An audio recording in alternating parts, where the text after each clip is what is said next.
God bade me behold the sea, and I saw the ship sinking and the planks floating. Then the planks too were submerged. And God said to me, those who voyage are not saved.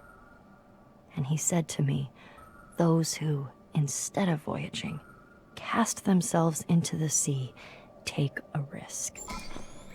And he said to me, those who voyage and take no risk shall perish. And he said to me, in taking the risk, there is a part of salvation. And the wave came and lifted those beneath it and overran the shore. And he said to me, the surface of the sea is a gleam that cannot be reached, and the bottom is a darkness impenetrable. And between the two are great fishes, which are to be feared. Nefari, circa 970.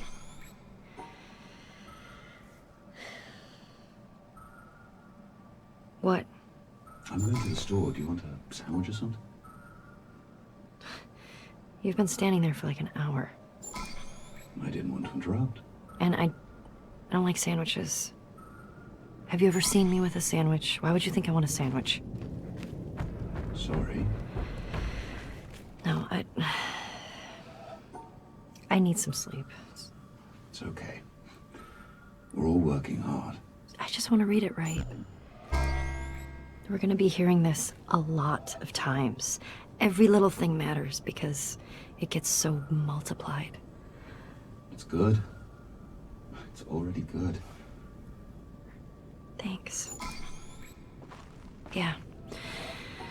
But we've kind of picked high goalposts. Every little bit matters. Oh, can you get me a coffee?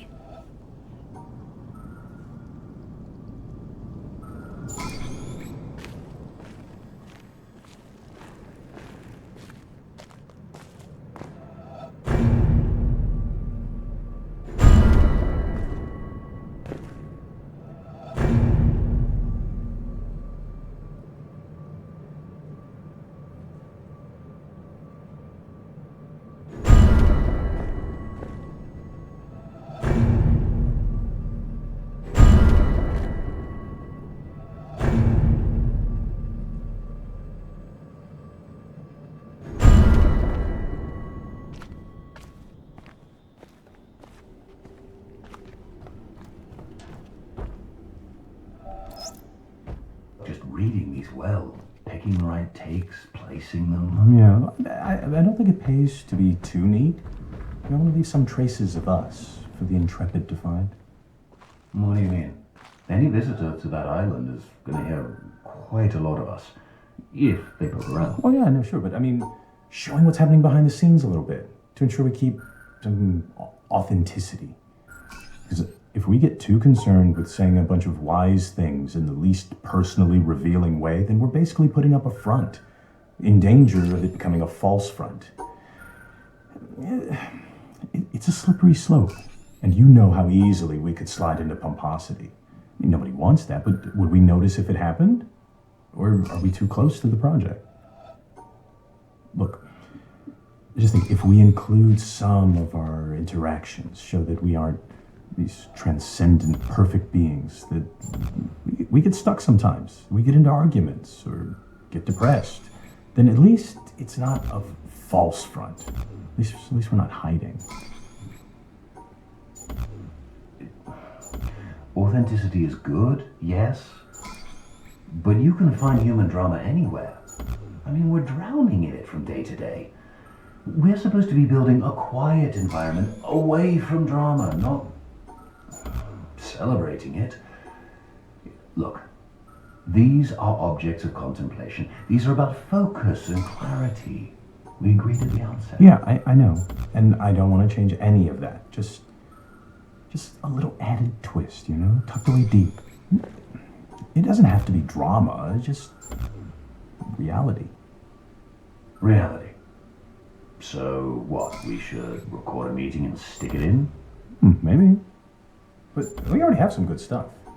Oh, like that little encounter the other week where you offered to buy a girl a sandwich? Oh. Her mic was running, so it's in the archive. It's fine. It's in context, it's perfect. Because we're not lecturing from on high.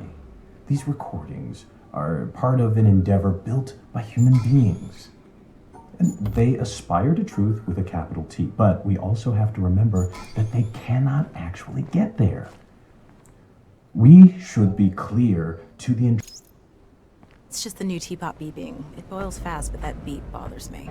Moving on? So, next I want to raise this problem, which is that I think we don't have enough smart representation from materialist atheists, physicalists, anything in that neighborhood of ideas. And I've been trying to do something about that, but it's hard. The problem is that most coherent atheists' creeds are focused on defeating some specific idea of God, or are angry about the historical activities of organized religions, rather than, say, from first principles, making a good case for the impossibility of any concept of God. More like what we're after. I'm having the same problem. So many justifications of atheism devolve into assertions of the implausibility of Bible stories. Someone like Bertrand Russell, a very advanced thinker, but his commentary on religion all seems to be like Why I Am Not a Christian. Very limited in scope. It is way too small compared to the vision of God and the pieces we're juxtaposing. Can you repeat that last part? You kind of just dropped out a little bit. Oh, just that it's a very provincial idea of God that's usually advanced in those arguments. Sometimes even a straw man God. And it doesn't have much in common with the God visualized by Cusa or Spinoza or the great Sufis or even Einstein, whoever. So it just doesn't play on the same field. When people are explicitly pushing materialism, they're usually philosophers or writers, not physicists. Then the occupant of the first would shout to keep him clear.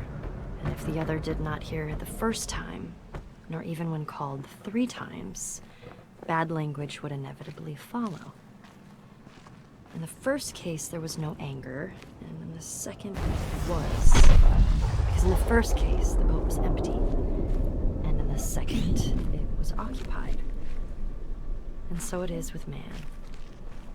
If he could only roam empty through life, who would be able to injure him? Shuangsu, 4th century BC. How did it go? I don't know. I don't remember. Wait, what?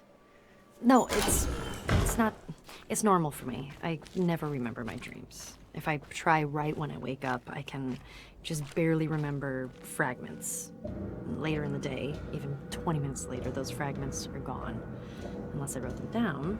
And if I read them later, it's like, these are ramblings of a crazy person. Yeah, but then how do we know there aren't any side effects? I mean, do you remember everything else about your life?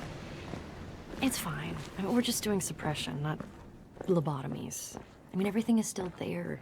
In dreams, we often take on personalities that are a little different.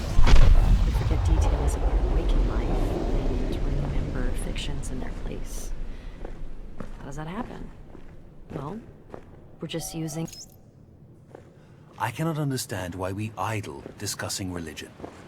If we are honest, and scientists have to be, we must admit that religion is a jumble of false assertions with no basis in reality. The very idea of God is a product of the human imagination.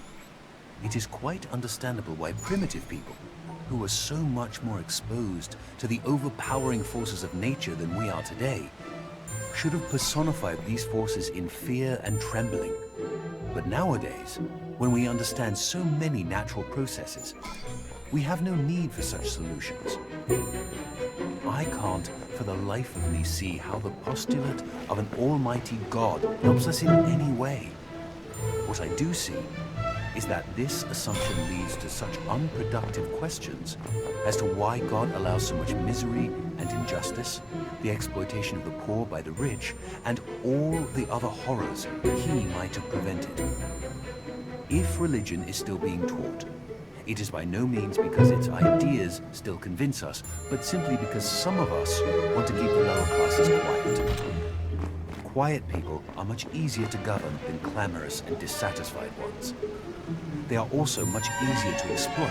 Religion is a kind of opium that allows a nation to lull itself into wishful dreams and so forget the injustices that are being perpetrated against the people.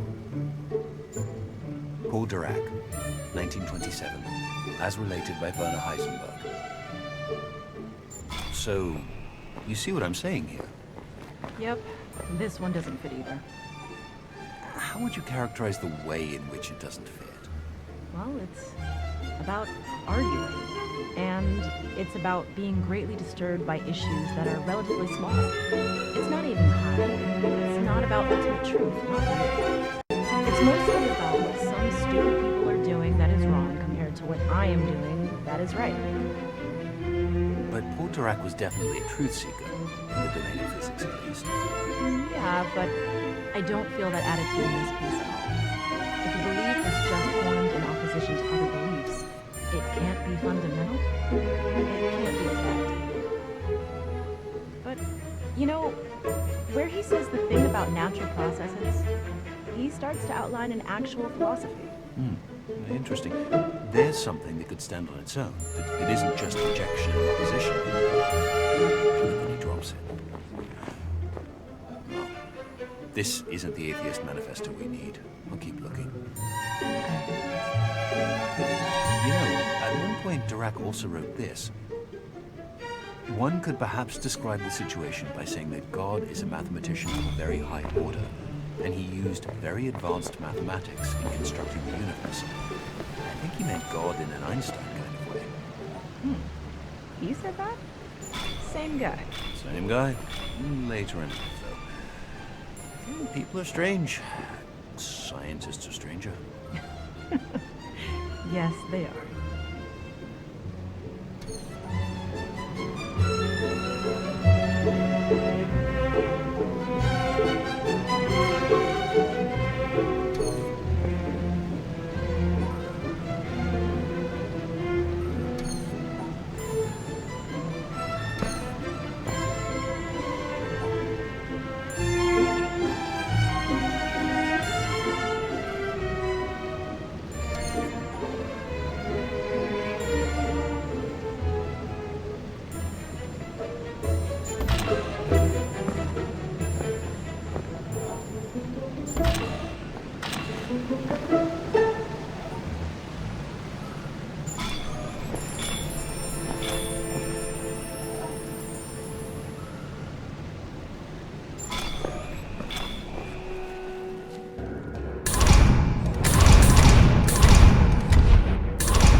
concept of a clock enfolds all succession in time.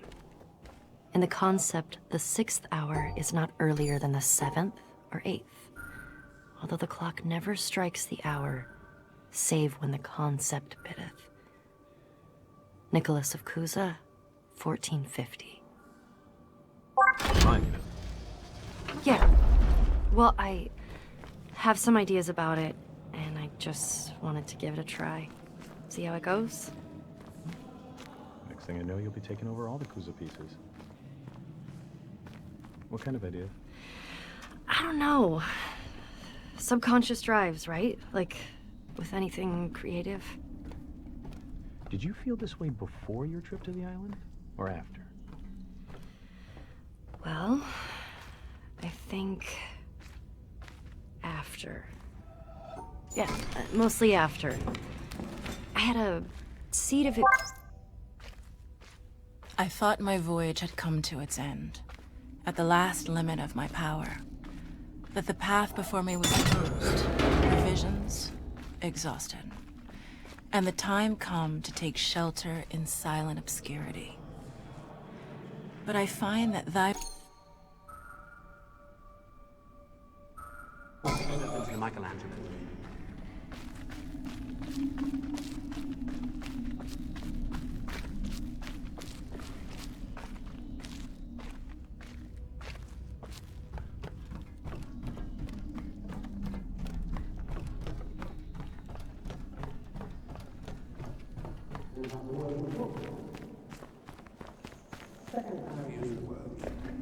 Made third hand by your interpretation of them.